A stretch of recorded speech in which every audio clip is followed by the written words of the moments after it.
भारत की जानिब से जंगी तैयारियां अब जुनून की हद तक पहुंच चुकी हैं। चाइना के साथ इंडिया के ताल्लुकात अच्छे होने चाहिए। लद्दाख में 2 लाख माउंटेन डिवीजन्स, 2 लाख की फौज जो सारे माउंटेन डिवीजन्स हैं, गिलगित बल्तिस्तान के सामने लाकर उसने खड़े कर दिए। आपने सबसे पहले घबराना नहीं है। इन्होंने कहा है कि 50,000 हम मशरकी लद्दाख में भेज रहे हैं इंडिया के चाइना के बॉर्डर पे। अच्छा। और ये राजनाथ जो है जब वो गए वजीर दिफा वहाँ पे उनके साथ जनरल नरावे, तो उन्होंने जाके वहाँ पे ऐलान किया कि 50,000 फौज हम मजीद भेज रहे हैं और हम लेटेस्ट टैंक्स और इंफ्रास्ट्रक्चर और रोड्स और ब्रिज और ये और वो और सारा हम वहाँ पे पूरा, और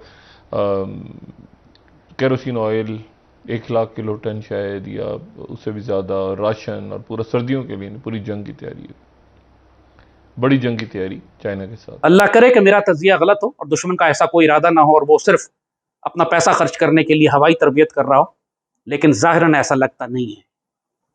पाकिस्तानी कौम को, पाकिस्तान के सियासतदानों को, हमारे मीडिया को, मुसल्लह अफवाज को आप तवज्जो दिलाइए और कौम को तैयार करें। हमें फूड सप्लाईज जमा करनी है, हमें कौम को तरबियत देनी है, हमें अपने डिफेंस को मजबूत करना है, हमें भारत से उसी जबान में बात करनी है जिस तरह वो पाकिस्तान के खिलाफ बात कर रहा है। उसकी डिसइंफॉर्मेशन वॉर इतनी शदीद हो चुकी है कि वो ड्रोन, जो सो कॉल्ड ड्रोन हमले जो जम्मू एयरपोर्ट पे हुए, उसको अक़वाम मुत्तहिदा तक ले गया। इंडिया भी बाय द वे बाइंग से एक्सपोर्ट की तरफ जा रहा है। गो के मैंने आपको रिसेंटली मैंने वीलॉग में कहा था कि इंडिया की जो बाइंग कैपेसिटी इतनी बड़ी है कि इंडिया अगले 8 साल में 120-30 अरब डॉलर का असला खरीद रहा है।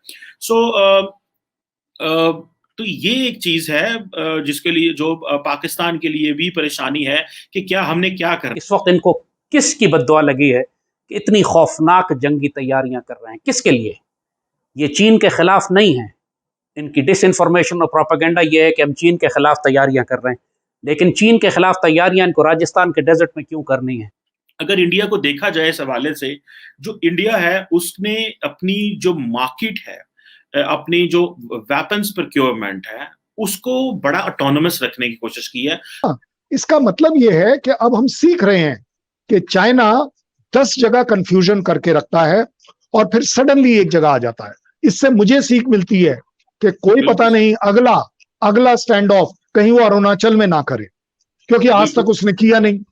So this year has brought in lot of clarity in the minds of public, in the minds of international relations, in the minds of international countries. वो 23 कंट्री सीख रही हैं। यूएस सीख रहा है कि अगर एक इंडिया जैसा सो कॉल्ड, चाइना के सामने अगर आप काउंटिंग्स करेंगे तो उनके पास मिसाइल ज्यादा है कि एयरक्राफ्ट ज्यादा है कि न्यूक्लियर बॉम्ब ज्यादा है, उसके बावजूद जब इंडिया खड़ा होता है तो मैं आज अप्रिशिएट कर रहा हूं।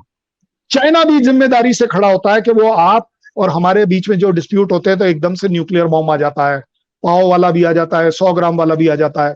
चाइना ने एक बार भी नहीं कहा। तमाम तर आसार ये बता रहे हैं, जो इनकी जंगी जुनून है, जो जंगी तैयारियां हैं, पूरी दुनिया से जो असला खरीद रहे हैं, जो उनकी मिलिट्री कमांडर्स की जो बॉडी लैंग्वेज है, जो ट्रेनिंग है, जो प्रिपरेशंस हैं, जो डिप्लॉयमेंट्स हैं, वो सब एक बात की तरफ इशारा कर रही हैं कि इस गर्मियों में ये पाकिस्तान के खिलाफ एक भरपूर जंग करना चाहते हैं। अब इंडिया इस चीज को समझते हुए इंडिया अपने आप को मल्टीपल ऑप्शन सामने रखना चाह रहा है, जो कि इंतहाई वाइज अप्रोच है इन मेरी अंडरस्टैंडिंग के अंदर। सो S-400 लेना, रशिया से अमेरिका से बाकी टेक्नोलॉजी लेते रहना, फ्रांस से राफेल लेते रहना, इसराइल से चीजें लेते रहना, बहुत सारे यूरोपियन ममालिक से लेते रहना।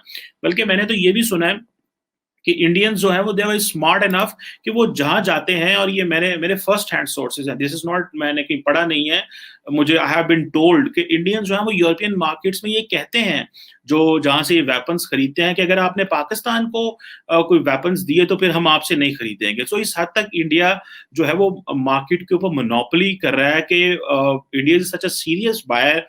इंडिया को अपनी defence infrastructure and border area infrastructure अपने लिए बढ़ाना जरूरी है, क्योंकि इसके बिना आप वर्ल्ड में खड़े नहीं हो पाएंगे, या अगर आप इस चीज को अचीव करते हैं तो चाइना की तरह सडनली आप पूरे वर्ल्ड को चैलेंज करना शुरू कर देंगे।